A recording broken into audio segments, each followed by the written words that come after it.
Hi friends, welcome to Cosplay Kitchen. Today we are celebrating the season and the Pumpkin King Jack Skellington by cosplaying Locke of Lock, Shock, and Barrel and making my all-time favorite cookie recipe, pumpkin cookies.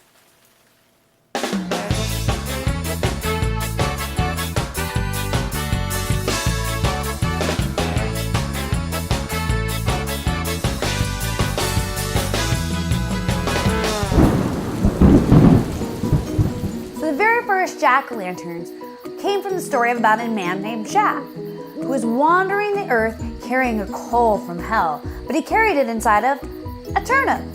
So kids used to carve turnips and use those to carry around on Halloween night. Thankfully, the American settlers ended up having pumpkins ready and handy due to a pumpkin's ability to maintain through the winter months to provide nutrition. So if it weren't for our early Americans, we might not be making pumpkin cookies, but making turnip cookies. And we wouldn't be celebrating the Pumpkin King, would he be the Turnip King? That's just not right. Thankfully, today we're going to be making pumpkin cookies. Here's what you're gonna need.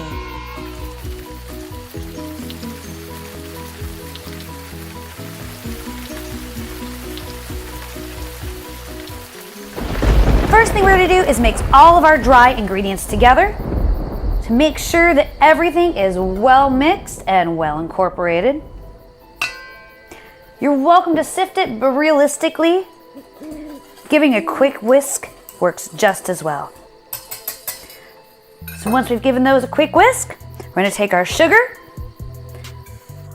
our pumpkin, and our 2 sticks of butter, and we're gonna get those all well blended.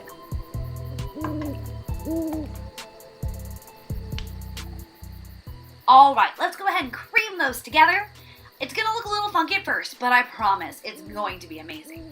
Scrape down your sides and add in your egg. Mix until thoroughly incorporated, and then we're gonna go ahead and we're gonna add in our vanilla. Next, we're gonna begin to add in our dry ingredients. Now we're gonna be doing this in 3 installments. This is to allow the wet ingredients time to soak up the dry ingredients. Only mix until you just no longer see the dry, so that we aren't going to develop any gluten. Gluten is what makes your cookies tough and chewy. Then we're going to mix until you no longer see streaks of butter. There we go. No more streaks of butter. As soon as you see those streaks of butter disappear, turn it off. We don't want to develop that gluten because we want these cookies to be light and fluffy. Just because it's Halloween doesn't mean we're not going to be light. All right, we're gonna get out our number 50 disher. Do you have a disher yet? No? Be sure to ask Sandy Claus one because this is the best tool ever. Anyway, you're gonna need it to make these cookies. So we're gonna go ahead and begin to scoop. This batter is very, very, very soft.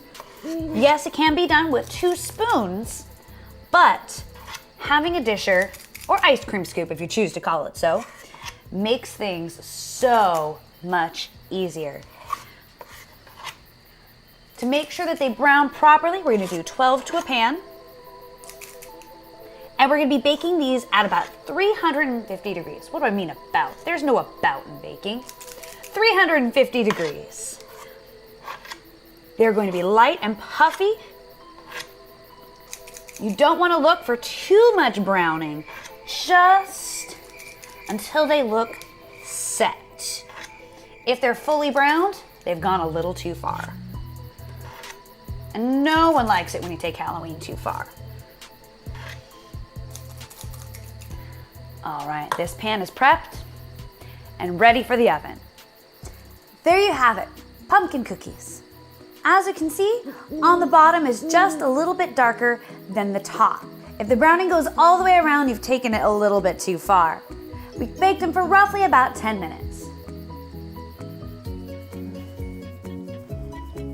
My first pumpkin cookie of the season. I'm gonna need a minute to be alone with it. Or all of them.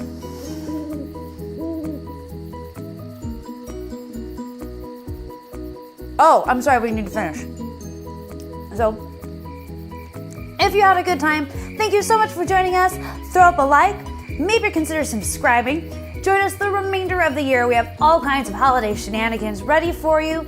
In the meantime, check us out on both Facebook and Instagram, and don't eat your little snow.